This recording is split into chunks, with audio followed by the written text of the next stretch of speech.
This episode of Deep in the Weeds is proudly supported by Olsen Salt, Australia's oldest family-owned salt company.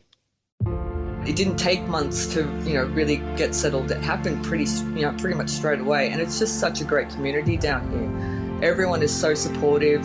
Everyone that's here is here for the same reasons. You're here for the food, you're here for the atmosphere, the hikes, the wilderness, the beach, all of that. And if you're not into it, you've already gone back to the mainland. So it's really easy to, just jump straight into the community down here. This is the Deep in the Weeds podcast. I'm Anthony Huckstep. Over the last 18 months, the arts and hospitality sectors were the worst hit in Australia.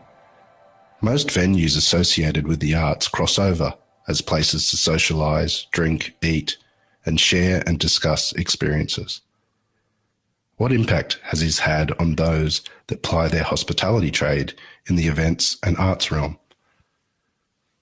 Pip Anderson is the Hospitality Operations Manager and Wine Director for Mona in Hobart, Tasmania. Pip, how are you going? Good, Huck. How are you? I'm good. It's great to have you on the show. You've had such a fascinating career. Wine is your world at the moment, but you actually started as a chef. Yeah, sure did. I loved it. I was a chef for 10 years, but I definitely caught the wine bug and fell down that rabbit hole very quickly and was fortunate enough to work for some incredible people that just kept leading me down that rabbit hole, and it just never ends. That's what I like about it. Well, your career in wine has been incredible and you've influenced so many, but I'd love to just go back to when you were young and when you first got interested in food and why chefing became your choice. It was actually quite funny. I was supposed to go to Bond University in Queensland. I got accepted in year 11 and I was supposed to do a double degree in psychology and criminology. Wow. And then, got to year 12, tanked my HSC because I'd already got accepted. So I just kind of went and partied like a gremlin. And then finished that and looked at my parents and said, I don't want to do this. And they were like, you've got to be kidding. So I told my parents, they fell off their chairs and off I toddled off for a chef's apprenticeship. And I started with the Intercontinental Hotel and I just fell in love with it. It was great. Take us back to that time. What was it like starting in a commercial kitchen like that? Oh, it was pretty intense. I was actually joking with my head chef here, Vinny, and we were having a giggle about how first year apprentice, and I remember earning $175 a week. And now I thought that was amazing. It was great. It was doubles. You do 5 doubles a week back then. But it was a lot of high energy, high impact. If you caught the bug, you really caught it. And you could see that. And I loved working with the 5-star hotel because it meant I got to do quite a lot of traveling with that, it really set me up for my career. Well, whereabouts did you travel to as a chef? Ended up going to Cayman Islands for the Ritz-Carlton for their second opening. As their first opening weekend, they got demolished by the hurricane that came through in 2005. So this was their second opening. Worked with Eric Repair in the Blue and Periwinkle restaurants. What an incredible guy. Just absolutely amazing. And was there for just under a year.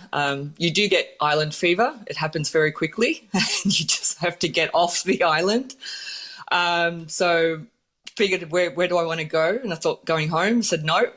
So we jumped on a plane and went straight to Sweden because my sister lives there. So got off the plane in Sweden, was in board shorts and thongs, and I was in, a skirt, and it was snowing outside, and customs looked at us like, are you in the right place? I was also on one of those first working holiday visas, and we were one of the first that was actually processed coming to Sweden. They looked at us going, why would you come to us? We go to Australia. No one would come to us. And I'm like, of course we'll come to you. Ended up working with the Grand Hotel in Stockholm as well, which was just an incredible establishment and so much history there. Well, Eric Repair is one of the world's greatest chefs. Do you have any stories from that year that you spent under him? I think probably the most of it was in the restaurant. There was my partner at the time, he was the fish monger, and all the fish was coming in live from the local farmers and the local fishermen. And service would start at 6, but his fish wouldn't arrive till 5 o'clock. So everyone have to run and do the prep, and then everyone have to jump in and just help them just rip apart all these fish and get filleted so we could just start service. So yeah, it was quite a lot of fun. So there was stuff like that, and a lot of high energy. Eric brought most of his senior team down, so it was really great to work with all of his sous chefs as well during that time. But yeah, his vision was just incredible for that restaurant. You mentioned a bit earlier that you started as a chef, but you caught the wine bug. Take us to that moment. When did you start to realise? When did it click that you saw wine in your future? I was working at Jonah's as the head pastry chef, and it was great for, summer season was great. You'd work hard, work 6 days, and then winter you'd do 4 days a week, and that was the balance. But it was my second winter, and I was a bit like, well, what am I going to do? And one of my bar managers there said he just signed up for this new sommelier course at Ride TAFE, which turned out to be the first one that Clive Hartley put on. And I was like, oh, that sounds interesting. I go to fancy restaurants. I do the degustation. I order wine, and I don't know what I'm doing. I'll do that. And I did that course for a year, and then WSCT came out, Wine and Spirits Education Trust came to Australia, so I did level 3, and then I did the diploma, and I just kept doing more and more, and just thought maybe I could do this. So yeah, took a job in Bambini in the CBD of Sydney. I was offered a role as a commis sommelier with John Clancy and Bennelong back at the days of Guillaume Brahimi, but I was too terrified, and I was like, I can't carry a plate. I can't start here. Like this is not how this works. So I started at a wine bar, which actually had the Forte from the Swillhouse group. Those brothers were working there before they started their group, so there was just so much history. But that first week I cried every day. I came home, I was like, I can't carry a coffee. I can't carry a tray. What have I done? I've gone from a head pastry chef to someone who can't carry a tray of drinks. But got through that week, and it just kept going from there. How different was it being, behind closed doors in the kitchen to having to deal with customers as well? It was quite a challenge. Thankfully, Bambini Trust, it's the building that it's in has got quite a lot of law firms. So the regulars they're real regulars. They're in for, their morning coffee, down for lunch, and then 5 o'clock knockoff drinks as well. So you see them 3 times a day. And I think that really helped my success. They helped with my confidence, building those relationships, seeing how you can build a relationships with customers. It taught me a lot. You ended up managing 5 wine bars. Do you have any crazy stories from trying to operate those at the same time? Absolutely. So the first one was in Neutral Bay, and then we had one over in Lane Cove. Then there ended up being one. It was one in Walsh Bay as well, and then one over in Willoughby. And the days of just driving between the venues, and I'd just be driving across the Harbour Bridge and realise I'm heading to the wrong one. And you're like, no, drive all the way in the city, turn around, come all the way back over the bridge, and just like, and that was at least every week. It takes a lot to be planned to stop doing that. But it was great. It was such a great learning opportunity, and being able to really get to know wine suppliers, winemakers that would come in. It was a very wine-focused company and very supportive. So I really got to start dipping my toe in a bit more and really seeing what that world of sommelier world does look like. I completed my diploma while I was working with Firefly as well, so they were such a great support with that. But yeah, it was very interesting. And it was interesting to go to managing a team upwards of 60. That was a good challenge. Well, you moved up to a larger group in 2013 and joined Frank Moreau, who was Australia's first master sommelier. What was it like being part of the Merivale group with so many venues, so many staff trying to deliver a wine program? It was incredible. It's an amazing company to work for. It is so big, and it was big then when I was there, and we were 1,200 staff at that time. And we know it's doubled down now. But it was incredible. We had a sommelier team of 22 at the time. And the Merivales, Justin loves putting on the yearly party where he does the Merivales and it's the awards, and it's great. It's a great team building, but, the things that come up on the projector and, how many thousands of tons of beef have we served in a year and all of that. And there was always the hero moment for the Somm team, how many bottles of wine have we sold, and, what the big ticket items were that we were selling for a team of 22 across all those venues. It was really great. We all worked together. We had head somms in venues and their teams. I flexed across with Franck. At the time, Franck worked on the new venues and I worked on existing venues and staff training. And then I would jump in and cover annual leave for the other head somms across their venues. So I had such a great time because I was able to be at Mr. Wong's or be over at Felix or be over in a cello and just really have a lot of fun with those teams and those customer base. What were some of the challenges that you had with such different venues and creating the right wine offering for that? Honestly, it was the VIPs. Because our VIPs drank differently in every venue. That was the one thing we didn't think about. So we started this major database, which was great, that we all shared. And, when, so-and-so comes in here, this is what he likes to drink, and then see his reservation pop up over at another restaurant and go, oh, great, we'll prepare those wines. But they drink completely different in different venues. And you're just like, well, this is null and void. And because I would see it, because I'd be jumping across so many venues all the time. I was seeing all this and I was like, this is insane. And I'd say it to them. I'd be like, but you drink this over at Felix. And they're like, nope, don't drink that here. And you're like, okay then. But I would say Cello definitely was my favorite restaurant, especially Friday afternoon. I've never seen a venue like it. You would start a Friday lunch service, 12, 1 o'clock, the suits would come in. You'd see their budget for their lunch. The bottles of wine would start at $100 or $150 or $200. It would stay like that for the next 4 hours. And then about 4 o'clock, the bartenders would come around with trays of espresso martinis and Negronis.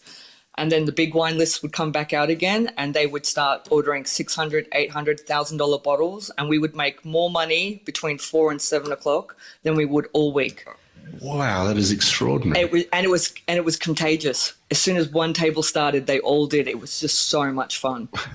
Do you have any crazy stories from your time at Merivale that you can share with us? Probably not. Do I have crazy stories yet? Should I share them? Maybe not. No, it's all been great. And honestly, that time with Franck, what he did there, and the way he trained and the way Merivale trains and focuses you on, your finances, and that's really how you're driving your business as a sommelier. You are a salesperson, has really set me up for where I am today. And I don't think I could be doing the job I do today without that background. How much has wine in Australia changed over your career and the art of the sommelier? Oh, so much, I think.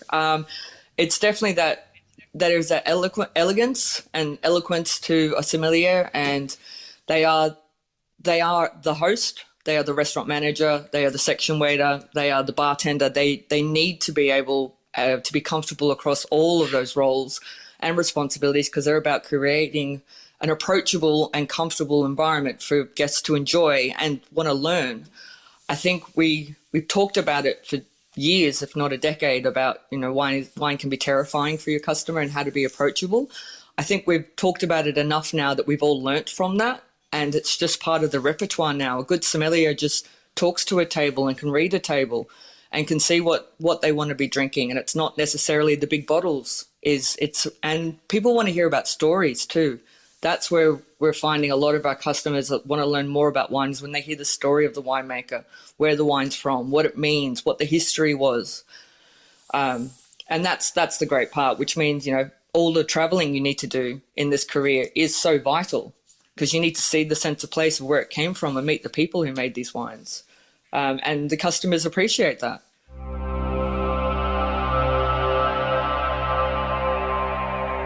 This episode of Deep in the Weeds is proudly supported by Olsen Salt, makers of Australian sea salt since 1948. The sea has given my family everything. My family harvests the pristine waters from the Great Australian Bight to make some of the best sea salt in the world. Hi, I'm Alex Olsen from Olsen Sea Salt. We are the oldest family-owned salt company in Australia. We took over the leases of Pacific Salt in Baruka on the York Peninsula in the early 1960s. And then when the BHP salt leases in Whyalla became available, my father took those over as well. If anyone has visited Whyalla, know it's a very, very windy place. So the three things you need to make salt are seawater, wind and sun, and you get plenty of all three of those here. Wind is a really important factor in making good sea salt because it creates a greater surface area for the sun to evaporate the water, creating brine much faster. We take the seawater from Great Australian Bight and then we store it in something called a primary pond.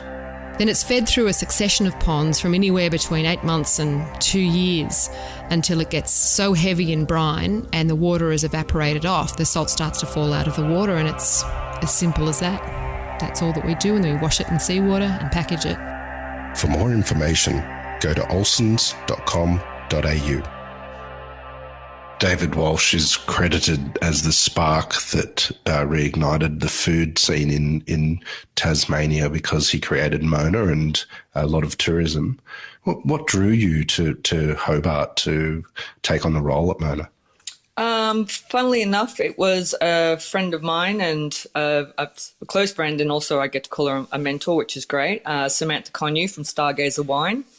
I'd met her the year before I moved down, and she'd mentioned she was living in the Hunter Valley, and she mentioned she was thinking about moving to Tasmania and buy vintage, and it was about October that time. And I was like, you better hurry up if you want to get there by vintage.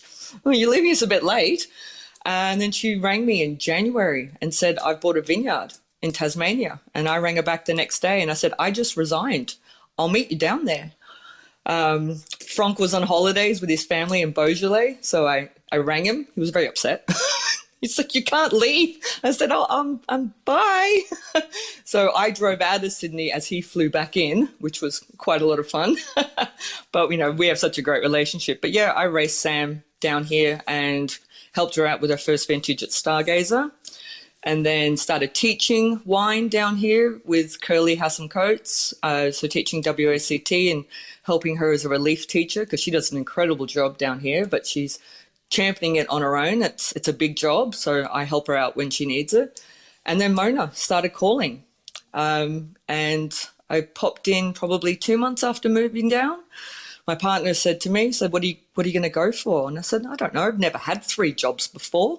Work in the vineyard, teach wine, maybe a couple of Soms shifts. This will be great. And I walk in and met the lovely Maria Larigi, who is doing my role now. And she sat me down and she's like, well, this is the legacy and I need to hand this over and I want you to come on board so I can start handing this over to you. And I just looked at her and went, well, that's not 2 days a week. That's okay. And of course you say yes. How can you not say yes to that? Like, what an incredible opportunity. So she took me under her wing, and we had a great 3 years together, and she's now moved on to something else. And yeah, here I am. Well, Mona is a most incredible place to visit for the art, but when it comes to food and wine, we often don't think about that with galleries or museums. Tell us about the food and wine program there and how important it is. Very important for us. I think it's very important for everyone. We know that guest visitors are coming to Mona because it's on the top 10 list to travel around Tasmania, and that's great. And when they get here, they need to be fed and watered. But we know the draw card is to see the museum first. Food-wise, our culture it's always evolved, but now it's taken a very sharp right-hand turn currently, which is great. We're quite involved with David and his wife Kirsha, and Kirsha did a fantastic exhibition called Eat the Problem 2 years ago, and this beautiful book that she developed, and we did exhibition parties. We did 5 dinners and then a series of micro dinners where we had built a table, which was the world's largest and in-tune glockenspiel. And it was like sitting on a rainbow staircase.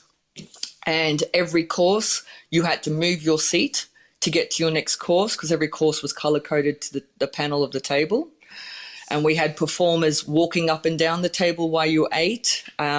We had our wait staff, every 2 guests. We had 35 wait staff, 16 chefs, 8 bartenders, 10 musicians and performers that entertained the room, which is really David's brief to us with our food and beverage, that he just wants to be entertained. So Kirsch's themes are, it's not as easy as vegetarian. David is a vegetarian, but we're not easy in how we deliver things like that. It's more of what are we doing with our food and where is it coming from? So when we reopened a burger bar for David. We called it Dubsy's because why not? It's Dubsy's Burger Bar. And we got into Beyond Beef meat patties fake meat patties from America, which was great and ended up being our most popular selling burger because we worked out customers didn't know it was fake meat.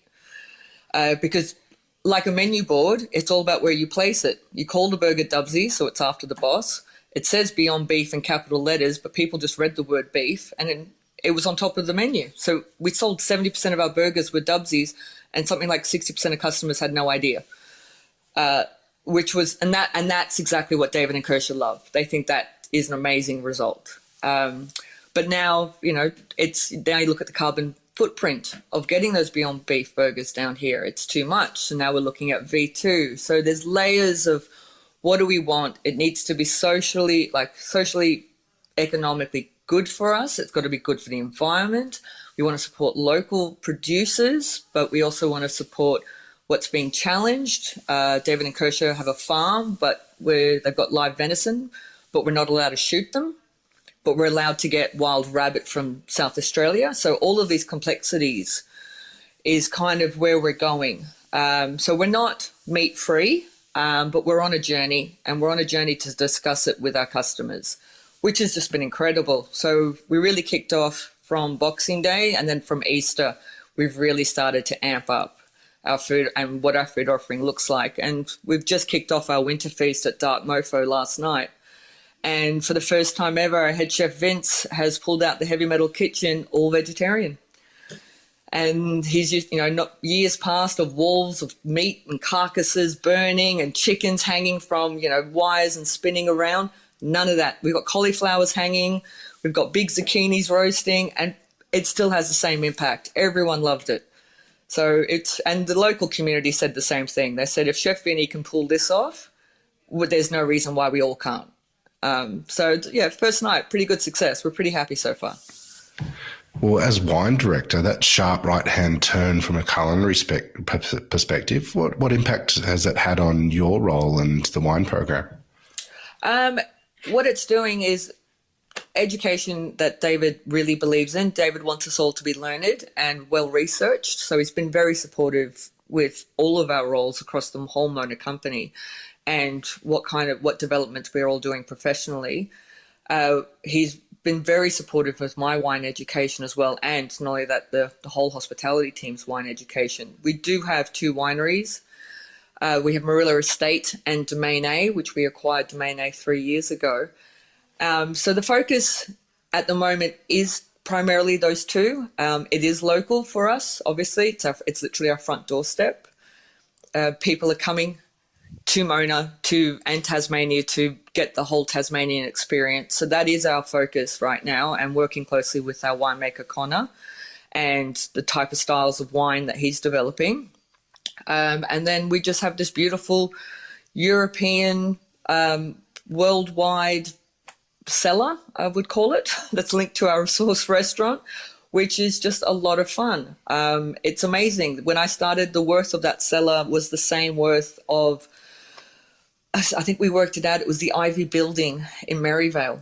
And this was a cellar that seats 60 people in a restaurant.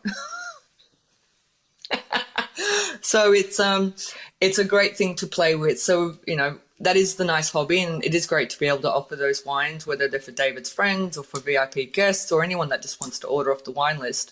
But our focus really is what's home and what are our products at the moment and where that direction's going. So with Marilla, Domain A and Moo Brew, that's definitely our attention span right now. Which is very exciting. It's great to be able to work in a place where I've got 2 wineries and a brewery.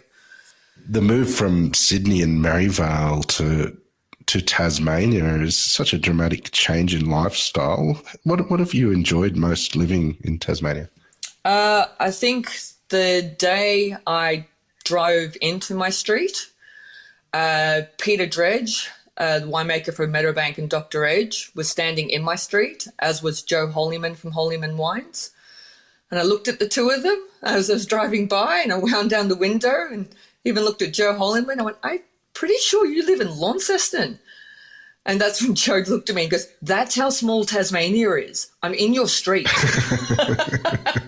And I was like, okay, I think I'm happy here. This is it. And it was honestly from day one, just to see that. I'm like, these are my neighbours. This is great. I did a trip for Young Guns of Wine, I think in the first month of moving down here, and went to Melbourne and was on the flight back. And as soon as it touched down, my actual insides just said to me, they're like, you're home. And I went, wow, that was quick.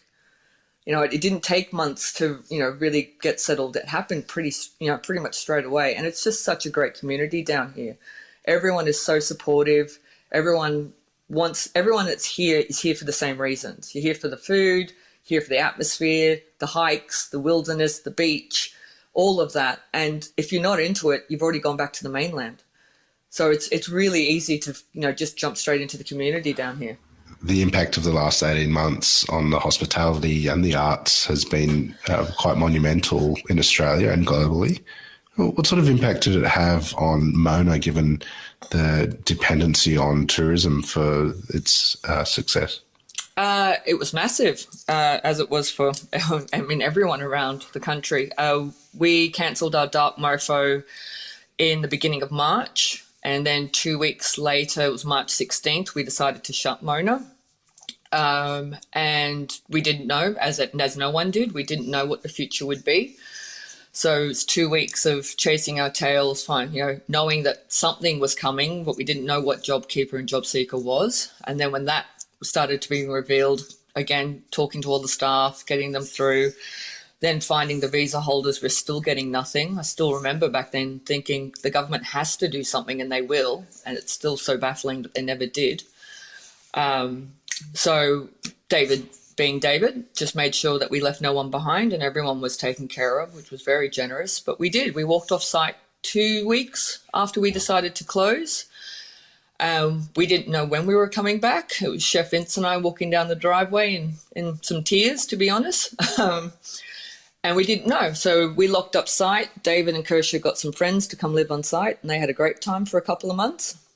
That first week of sitting at home, they did give me a call at 5 o'clock on a Friday and asked me to come back to site and make them cocktails. And I jumped off my couch and I got my keys, and my partner said to me, he goes, where are you going? And I'm like, oh, they want me to go make cocktails. And he was like, we've been kicked off site because of COVID. You can't go. And I was like, oh, that's right, I can't go. So then I rang them back and I said, you've got the keys to the kingdom. It's filled with booze. It's called YouTube. Have fun. Teach yourselves. But yeah, I think for them, they got a bit of cabin fever. So it was about June. They started sneaking Chef Vinny and I back on site, and we started doing family dinners for them each week. And we were doing that down in our Faro wing, and they loved it. And so it was Kershaw's great idea. She was like, let's do this. Let's just do this restaurant on weekends for people and see if they enjoy it. And, it was going to be a high premium price tag, and we just got everyone involved in it and sat in the round table. And exactly, our music cluster, Brian Ritchie from Violent Femmes is our head of our music cluster. And wow. We talk, exactly, amazing. And talking with all the musicians, and they're not getting any support and what this is. So David's brief to us is, I just want to be entertained. So we came up with the Faro Experiment weekends. We did a new menu every weekend. I nearly killed the chef team trying to pull out a new menu every week. Oh, that poor team. They were like, you're killing us. And I was like, it's okay. So we did a Bogan pub theme where we got a local band that came and played all cover songs. We did a vegetarian theme. We did a seafood theme. We did a Mexican theme, which was great. And Kershaw asked for a mariachi band. As which Brian said, Kershaw, there are no mariachi brands on Tasmania. And she's like, well, I want it. So Brian and two other of the music cluster team went away for the week and taught themselves how to be a mariachi band, and they were amazing. They looked like the Three Amigos, and it was just awesome. We had our performers, Kelly. She was teaching all the customers how to dance in their chairs because you're not allowed to dance. So we had artwork, we had music, we had performance, we had food, we had booze, and it sold out. As soon as we would release spots, it would sell out, and it was incredible 12 weeks. So then we just continued with it, and then this is the new theme of what we do now. We don't advertise it. We kind of like it's a surprise for people that they turn up and they go, what's going on? Why is there a band? There's art? There's what? What am I doing here? And they're all a bit discombobulated. Some of them write us complaints and say that the staff were drunk. It's like, no, those were the performers, but that's okay. And they were probably drunk, but that's fine. That was part of the performance. But yeah, no, it was great to get our feet back in that way and have the whole company pull together and deliver this, and David and Kirsha to be so happy with what we came up with. And it basically was a rebranding. And then that led us up to our Boxing Day reopening, where we reopened site and 2,500 people on site. It was just chaos, and it was awesome. And we were all so happy. We were all grinning ear to ear and just so happy to be back. Many people on the podcast have talked about the positive change that they've been able to bring into their lives because of the last year and a half. What sort of positive changes have you brought into your operations and your career, given the impact that it had?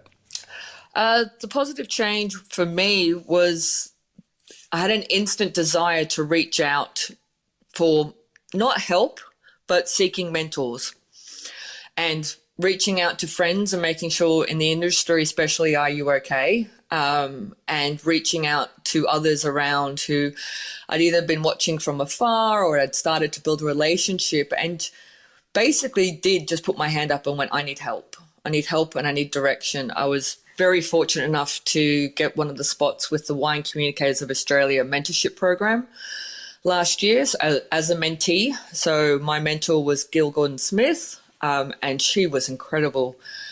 And exactly that, we just get sit on the phone and just talk for hours, and what today was and what COVID was, or what do we want to do in the future and what do I want to do in the future. And she just helped me. She was like, you've got so many passions, but your key is you've got to start funneling where your energy goes. And that was the biggest clarity I needed. And then when I spoke about that with other people such as Sam Connew or Frank Moreau, when I would reach out to them and talk to them about it, that's when I realized she was pretty spot on there. I've got a lot of things I'm passionate about, but you can't be juggling 10 things at once. You've got to start focusing and just where do I want to funnel my energy. So it's given me a lot of clarity over the year, and it's given me definitely reinstilled the passion for hospitality. And I'm in it for the customers, and that's it. What I learned, my skill set is wine or it's food, but my passion is people. And that's definitely what COVID brought back to me, which I'm just so happy for and so thankful for. The hospitality sector has always been known for connections, whether that's with guests or with teams delivering experiences. Do you think the upheaval that's happened has reinforced the importance of connections within the hospitality sector, and there'll be a benefit from that moving forward? Absolutely. I really do. I feel the connections, everyone was supportive of each other before, but we were all time poor. And we just put it down to being time poor. And you knew you wanted to, reach out more and check in and see how you're going and do more things and be more involved. But then you just signed it off to, I'm busy, I'll do it another time. Whereas I think what COVID did was go, especially for me and the people I spoke with, it gave us an opportunity to go, it's not about being time poor, it's about what's important to you. And building those relationships and those support network just has been incredible. And the strength that comes with it as well. It's definitely a turning point for the industry. And I did during, the first 2 months of COVID, I had my own little meltdown. And I thought I genuinely believed it was the death of the industry. I was in the headspace that this is luxury. People don't need restaurants. People don't need bars. This is luxury. Why would we ever go back to this? This is a pandemic. People have lost jobs. They're not going to be able to afford to come out. This is the whole, globally, there'll be no more restaurants. And a lot of my industry friends I was talking with, and they were like, whoa, you need to take a step back here. Like, it's okay. And it was one of them, bless him, who pointed out, and not religious, but he was like, there were pubs when Jesus was born. He's like, we're fine, okay? People need to be fed and watered. We're going to be okay. I was like, oh, yeah, good point.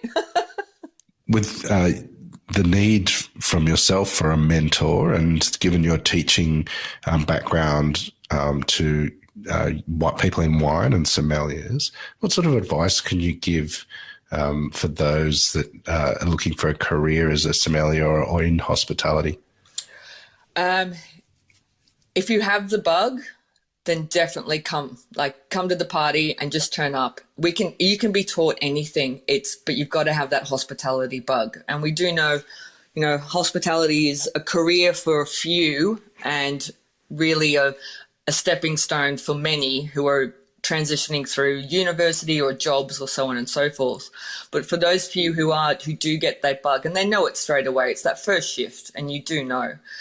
It's just be approachable and put your hand up. If you want to learn more, people around you, they're the ones that are going to teach you. There's always so many courses you can do, and that's great, but it's the people around you. And it's a chefing analogy that we talk about. You can stay in a venue for 10 years, and if the same chefs are on your left and right-hand side of you, there's only so much you're going to learn from a book and from them. It's an industry that you benefit from the staff turnover, because the person that's to your left and to your right is someone new with new information and new knowledge that you start learning from.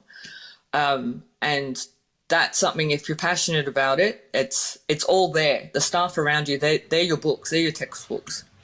Well, Pip, you're an inspiration. We're honoured to have you on Deep in the Weeds today to hear your story. No doubt there's a lot more to it. Thank you, Huck. Thank you for having me. It's been great. Well, please keep in touch, because I reckon we might have to catch up again in the not-too-distant future too. Absolutely. And please come down and have a beer with me down here at Mona. Or we can raid David's cellar. I might go for the latter. Sounds good. Thanks heaps, Huck.